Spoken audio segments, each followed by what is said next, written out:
요령껏 해야 된다는 거예요. 두 가지 점검을 해봐야 돼요.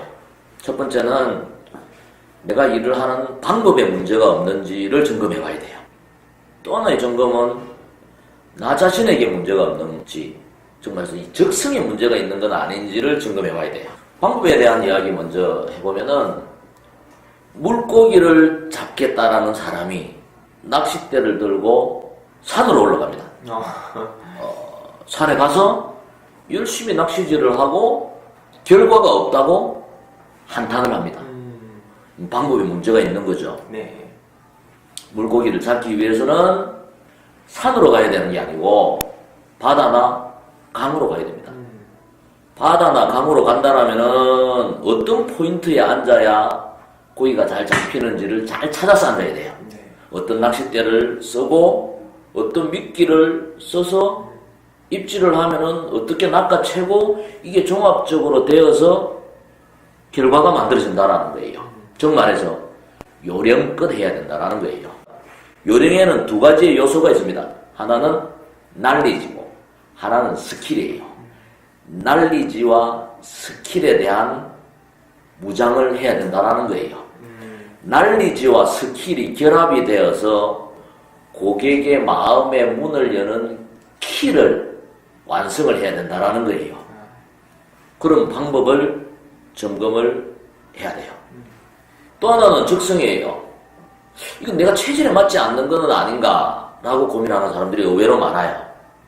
그런 분들에게는 한번 열심히라도 해보고 자기 적성에 대한 부분들을 평하라라고 이야기를 하고 싶어요. 대부분의 영업사원들이 그냥 흉내만 내고 적성에 맞지 않다라고 그냥 단정을 해버리는 경향이 많아요. 하석대 TV를 하는 목적은 내가 열심히 일을 하는데 방법적인 부분이 문제가 있는 사람들을 위해서 하석대 TV를 하는 거예요. 세일즈 교육을 하는 목적도 거기에 있어요. 만일에 내가 열심히 하는데 성과가 없다라고 생각하는 사람이라면은 방법을 한번 바꾸어서 새롭게 한번 도전해 보세요. 여러 가지 방법이 있겠죠. 네. 그 중에서 클로징, 즉 계약 권유에 문제가 있는 영업사원들이 의외로 많아요. 아, 네네. 오늘은 클로징에 대한 이야기를 한번 해볼게요. 클로징이 약하다. 또 클로징의 양이 적다. 약하다, 적다. 네.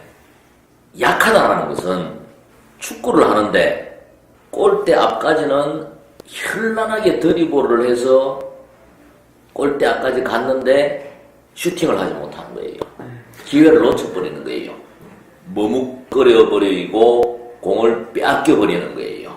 골대 앞에 갔으면은 슈팅을 해야 되는데 그러지 못하는 거예요. 의외로 클로징에 약한 사람들이 굉장히 많습니다. 프레젠테이션을 하고 상품 설명을 잘 했는데 선택은 고객님의 판단에 맡깁니다 라고 이야기해버리는 거예요. 강하게 클로징을 못하는 거예요. 영업사원과 홍보사원의 차이가 뭐냐? 클로징의 차이예요. 홍보사원은 클로징을 하지 않지만 영업사원은 강하게 클로징을 해야 된다는 거예요. 이걸 잘하지 못하기 때문에 열심히 상품 설명 다 해놓고 계약은 다른 사람이 하는 거예요. 그런 경우들을 비일비재하게 봅니다. 또 하나는 클로징의 양이 적다라는 거예요. 업종에 따라서 차이는 있겠지만 세일즈맨은 매일 클로징을 해야 돼요. 왜? 세일즈맨은 파는 사람이에요. 팔기 위해서 출근을 한다는 것은 매일 클로징을 해야 된다는 거예요. 근데 의외로 클로징을 하지 않는 영업사원들이 많다는 거예요.